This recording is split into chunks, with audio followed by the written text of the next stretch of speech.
Alright, let's talk Love and Hip Hop Atlanta Season 7 Reunion Part 1 Review. What's poppin'? What's poppin'? Welcome back to the channel. I'm Lady Nika.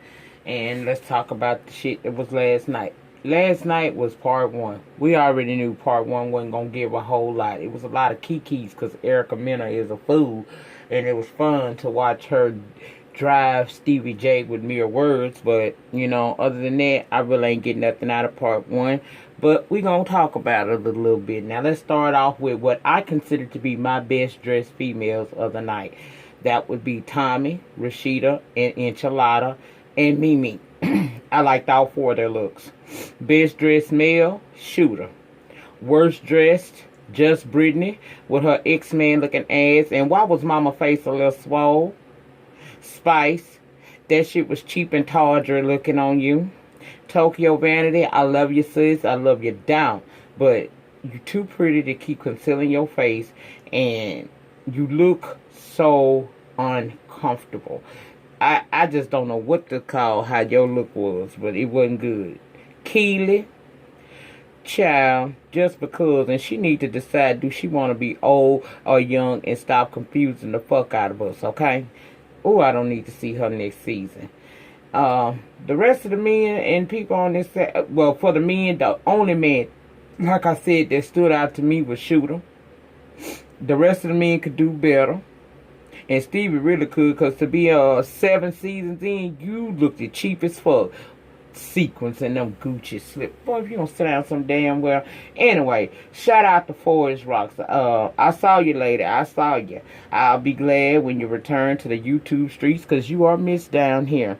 So, shout out to Forest Rocks. If you looked at the reunion last night, you clearly saw her out there in the audience.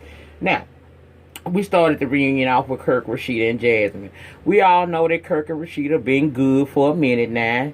Jasmine says she only came to see Rashida because at that time she wasn't aware of the paternity results. Rashida felt like every time you always tried to talk to me, it was when the cameras was rolling. So she felt like old girl was trying to get a come up and she wasn't here for that.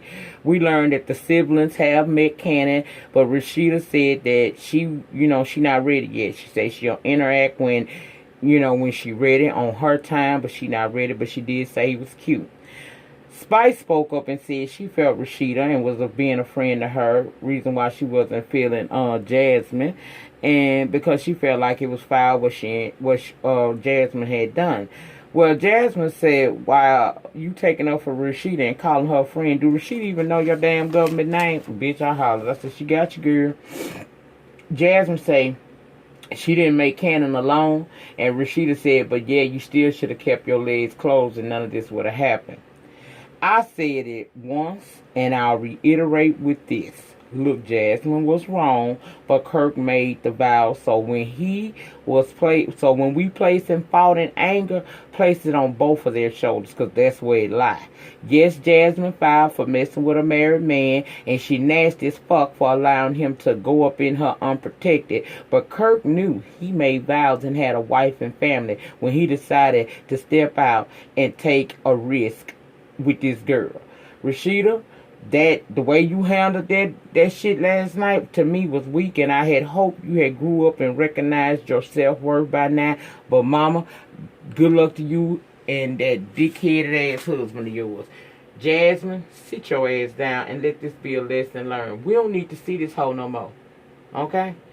I'm over the Frost facts. Just totally over it. Next, we talked to Erica. And she say Stevie, in her opinion, only wanted to work with her to upset Empanada. And I said I can agree with that. Then she said she felt it was a dig at her to ask Sean, can she sing? She went on to say that he fights with females more than other females. She let Stevie J have it with that mouth she got, and you could tell he was extremely bothered the entire episode. Stevie said she was dead in hibernation until he brought her ass to light. She should show some respect to him, but it's okay because his daughter was gonna drag her ass, and Erica said, bring her ass on. And I said, okay, he keep bringing it up. Then he said, you need to go take care of that kid you got. Well, Nina asked what was all that about with Savannah, and Erica said she and Mimi was just sitting there having drinks when out of nowhere came the baby kids, and Stevie said, keep the kids out of it. I said, but didn't you just tell her to go take care of her kid? Okay. Well, Stevie, you telling her to go take care of her kid. You said Savannah was going to drag her. And if that's the rule you setting, you shouldn't say shit about her being a parent to her child. At that point, something he said was edited out. I can't tell y'all what it is, but I believe that may be when he called the little boy either a faggot or a homosexual. He said something like that. Because later on that night, after they filmed this, Erica was on Instagram Live going off on his ass, said that he called her son a fucking faggot and tried to fight her. At that point, Erica said she did him fucked up. So if anything happens to this nigga, y'all know I did it. And I kind of looked at her like, sis, we don't self-incriminate. I get he out of order in the book of your mind talking about your egg like that. Trust me, I understand when a bitch talk about your egg, you want them dead on sight. You don't give a fuck. If you had the power, you would make that bitch stop breathing right then. Because you care about your child. But you don't never let nobody know what you gonna do. You move in silence, girl. You move in silence. Now, if something happened to Stevie J, you're gonna be the first person they come talk to, because you just said on national TV that you was getting him fucked up. So if anything happens to him, you did it. The police gonna be knocking on your door if anything happened to this man. Trust and believe. Stevie called her a hoe, and she said, just like your mother.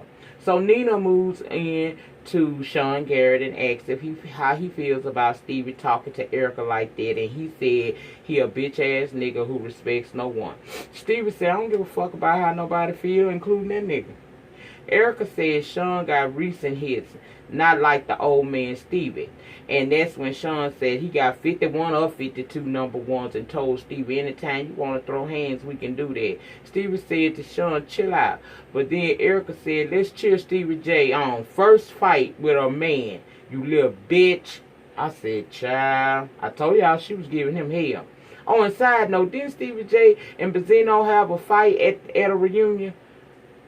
And Stevie wasn't scared, or was that a drug courage? You know, you get courage when you got drinks in you, and you got courage when you get on a drug or something like that. But she was saying he was scared to fight with a man, and I was like, but didn't he have a fight with Benzino? Y'all gather me in the comments, bitch. I don't know.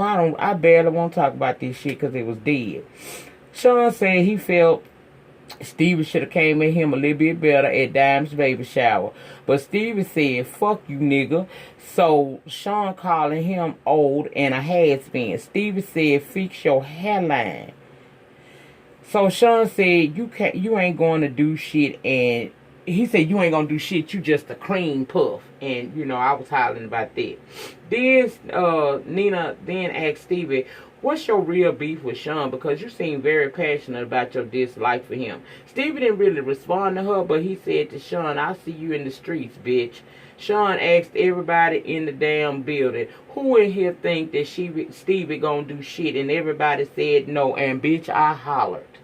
Stevie said, we can go outside right now. I'll slap you in these Gucci slippers. And we see them go back and forth. But Erica was on his ass right along with Sean the whole time.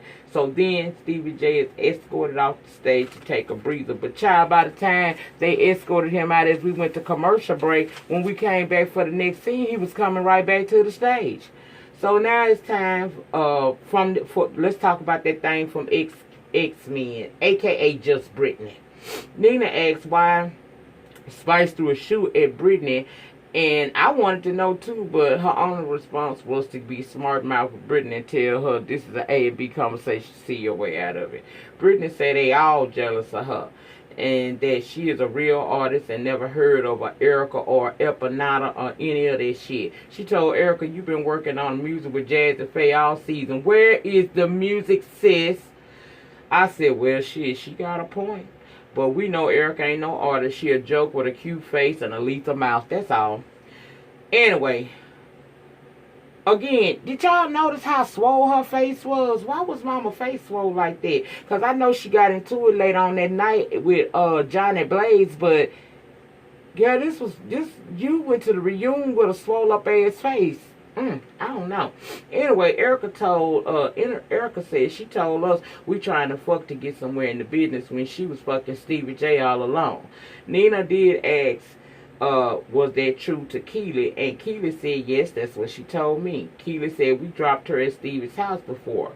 Brittany hollering and acting like a fool, denying it, saying that they dropped her off at Stevie's house. True, but it was to work on music because Stevie has a studio in his house, dummy. That's what she said. And just kept talking and yelling, so she was escorted to the back where she said it takes 5 bitches to come for me. But it's cool. I'm still going to be working on my music and building my brand. But on that stage, Stevie J was kind of alluding to the fact that she had gave him head. As the leader said that he said that they were finna get it in, but she had an odor down there. I don't know, child. I don't know. I'm just a reporter. Carly's segment is this, and she's saying that Carly said Sean said Carly was beautiful, but he wanted to take stuff real slow with her. Carly said, but did we have sex? He said she wanted to, and when he refused, she basically just went back to Jock. Jock and Carly are friends now, but she did try him at the dude ranch, according to what we learned. Something supposed to happen on the side of the building. She ain't want him to talk about it, so she wouldn't. But Sierra said they did come out the side of that building, and Carly was fixing her clothes. I said, I'm not surprised. Estelita Empanada Hull said that she has lawyered up because her contract was with Danger Zone LLC, and Stevie has never registered the company. So in short, there is no contract. He said the company registered and he gonna get his 30% off of her.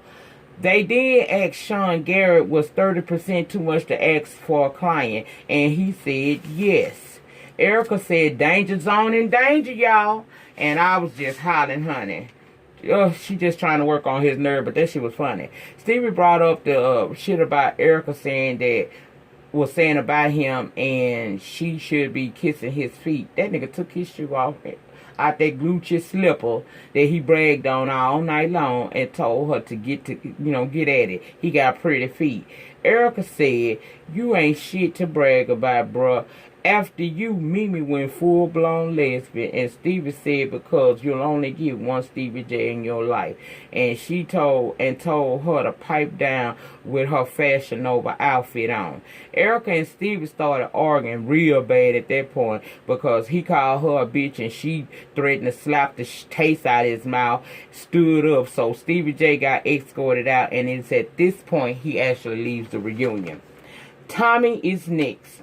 She said she put an alcohol monitor on herself to prove she has no drinking problem. Well, sis, that ain't what I read. I read the judge put it on you as a last-ditch effort to keep from locking your ass up. But whatever, girl. She said she ain't gonna never be placed in a situation where she's made to look like an addict. But you made yourself look like an addict. You an alcoholic, sis. I don't seen some more current news about her acting out. I'm gonna have to go back and research that, find out what it was that I read, and I might bring that back to y'all later on in a Let's Chat. I don't know. I might, if I get a chance to do it, because y'all know this the have and have nots night. Anyway, Nina asked Spice what was it like working with Tommy, and she said it was the worst experience she's ever had, and said that Tommy was very unprofessional. Tommy said, I did my part down in Miami. I had the glam squad on deck. I had the foreign cars, all of it. So she don't know what Spice's problem was. Spice said she done did over 1,000 videos, and Thomas chimed in and said they were all horrible. Spice said, but I got millions of views. Have you? I said, well, she got a point there. Then they start arguing back and forth, calling each other bitches and hoes and child. They stand up, and next thing we know, security rushed the stage, because when Thomas stand up, usually that mean that bitch gonna hit somebody. And from what we learned of Spice this season, she look like she likes to fight a little bit too often too. I said, girl, you came over here to brand yourself in America because you already a hit in Jamaica. Why the hell is you on this show allowing yourself to be made out to be a fool with this girl? Now, it's a lot of people like Tommy. I like Tommy, but I'm just over Tommy antics because I think she do a little too much. She get too turned up for no reason. So that makes me kind of look at her crazy. I still want her to win, but I want her to win the battle over alcoholism first. I don't know, y'all. I don't want to get into it too deep with Tommy because she got a legion of fans that are delusional as fuck. I'm a Tommy fan. Y'all just don't know that shit. But I call shit like I see it. Tommy does a lot. She is set up to win, but she don't seem like she want to win. You cannot be acting the way that woman act and expect to be a success and people want to book you and deal with you because nobody wants a pop-off queen. That's it. That's all. Remember, the depth of your struggle will determine the height of your success. In the meantime, in between time, please remember to rate, comment, subscribe, share the video if you would be, if you like to. And I'll see you guys back tomorrow for the have and have-nots. Have a wonderful remainder to your Tuesday. Peace.